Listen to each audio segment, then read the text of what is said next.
Out of the tunnel here on College Football Live. You think Clemson and Florida State struggling is the ACC's biggest problem right now? We unveil a scenario in which they might be left out of the playoff altogether. We all know who's number one. Ohio State's earned it. But how close is it between Indiana and Texas A&M for 2 and 3 hours before the committee weighs in? Our experts do. And he went from quarterback to linebacker to Heisman contender in 3 years. How Jacob Rodriguez did it. He joins College Football Live. And in 5 hours from now, it's reveal number 2 from the College Football Playoff Committee, where all these slots will be filled out, at least the first couple of rows. The only thing we know for sure, it's going to look a lot different than last week. You know the playoff criteria has been tweaked a little bit, but for the purposes of today's edition of College Football Live, I want you to focus on the top 2 lines. A dozen teams, as you know, are including the 5 highest ranked conference champions. Keep that in your mind as we discuss here over the next half hour. Another discussion point, how bad of a weekend it was for the ACC. Virginia's magic just ran out. They had won 7 in a row. They hadn't lost a fumble all season. And then they coughed up 3 in that loss to Wake. And we'll wait to see what that means for their ACC chances. Louisville lost to Cal in OT. Cal feels like they could lose or beat anybody on any given Saturday, and on this particular one, in extra session, Justin Wilcox and company got it done. Duke lost to UConn. Now, this is not going to affect them in the ACC race because, of course, it is a non-conference game, but it certainly doesn't help the image of the league to be losing to the Huskies, which they did. So after all the carnage, who's got the best opportunity to make the ACC title game at this very moment? Right now, by a hair, it's Georgia Tech at 52%. Duke, despite their up and down season and bad loss over the weekend, are just behind them at 50%. And with that, we welcome you inside College Football Live. Tom, Sam, Zubin, and the playoff insider, Heather Dinich, who's going to really help us dig into this scenario we're about to talk to. Very interesting. A lot of people are talking about it. So let's dig in with regards to the ACC and the CFP. We are calling this, yes, the ACC doomsday scenario. Very apocalyptic, Heather, all right? So let's just run through this and we'll get everybody's thoughts, right? So we know Big Ten's getting their auto bid, SEC, of course, and the Big 12, of course. We said 5, right? So 2 auto bids are left. Let's run through it. JMU, Signetti's old team. Let's say they run the table, win the Sun Belt, win the title game. They would be 12-1.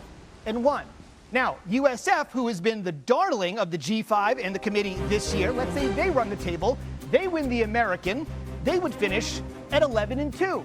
And let's say, for the purposes of this hypothetical exercise, that Duke ends up winning the ACC. If Duke were to run the table and win out, you can see Heather's reaction right there, they could only finish at best 9-4. Simple math. 2 spots left in the auto. Seems like to me, at least on the surface, this would be deserving.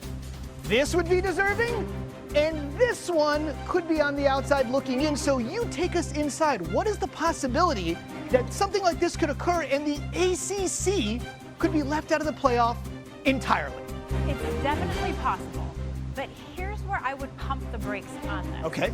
Tonight, when the ranking comes out, are both of these teams ranked? Unlikely. Aha, right. Unlikely. So I would expect South Florida right now to be the number 12 seed. Okay. South Florida has a much better resume than James Madison, which has a strength of schedule of about 111th in the country. Okay. Their loss is to Louisville. Yeah. Here's why I wouldn't rule out Duke entirely in this scenario. Duke, in this scenario, would have a win against the CFP top 25 team in Georgia Tech in the ACC championship game. So the selection committee would have to weigh that win and the ACC title against JMU's best win, which is against no one, maybe one team with a winning record. Old Dominion right now, it kind of looks like. That's not Georgia Tech. It's not, right? So you could have a 4-loss ACC champion.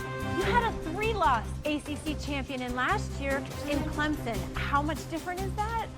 The UConn loss is glaring. Okay, so it's a possibility. Sam, I want to go to you because you actually called JMU last week. From what you've seen and what Heather has laid out, is this a deserving squad if it comes down to something like this? Well, it comes down to where they're going to be ranked in that first college football ranking and also where Louisville's going to be ranked. Why do I say that? Because JMU has one loss. Their one loss is to a Louisville team that was a top 15 or so team. That loss really was tied going into the fourth quarter. So if Louisville continues to win as the season goes on, that loss will look better for JMU. And so JMU has an opportunity to get a quote-unquote good-looking loss on their schedule. And the way they're playing with Alonzo Barnett at quarterback and their defense, one of the best defenses in the nation, they have a pathway.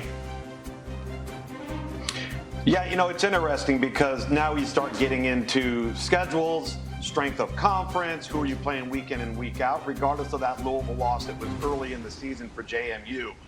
But if you look over to South Florida, I think is a different animal. And I've had the opportunity to broadcast 2 of their games.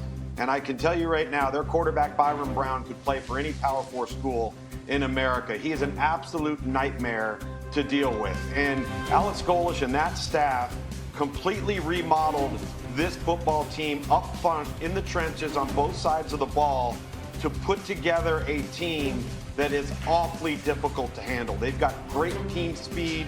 They, on average, get the playoff within 13 seconds on offense, so they're going at a rapid pace. And Byron Brown is so difficult to handle. They're going to have the win on the road versus Florida. Obviously, they have the loss. It was a big loss on the road at Miami. They dismantled Boise in the opener, and they just dismantled a team in UTSA that went out and beat Memphis a week ago on Friday night. And I think the team you've got to be worried about in all of this is South Florida, and I don't even think it's close. Well, let's say, Luke, to your point, South Florida does end up making the college football playoff. They have Navy this weekend. If they win that game, it's pretty much looks like it's smooth sailing. That's not my concern for the ACC. My concern is not necessarily James Madison, but it's actually Duke. And why do I say that? Heather made a great point that Duke may have a game versus Georgia Tech in the conference championship. But it also may not be Georgia Tech. It could be a team like SMU, which has multiple losses, that could make that conference championship game. There are 5 one-loss teams in the ACC, and many of those teams play each other, but SMU is not one of those teams that has to play some of those teams ahead of them. And then Duke has a chance to try to knock off this weekend, knock off Virginia, who is ahead of them. And so it might not be Georgia Tech that Duke plays if Duke ends up making it. It might be SMU, which may not be as big of a case for a team like Duke. Sam, that's a fantastic point that you bring up, but I also want to add on that it is not about the most deserving team. This is specifically in the selection committee's protocol. Their jobs are to select the best team. So at 11-1 with a conference champion in the Sun Belt, JMU might look deserving, but the committee will also look at that game film to determine who is the best team, because at the end of the day, that's what their job is. James Madison or Duke, how do you size it up? Tom kind of gave us his spiel here on USF, but 12 wins is gaudy. I know they don't have a quality maybe win in this dozen, but if you just size these 2 up,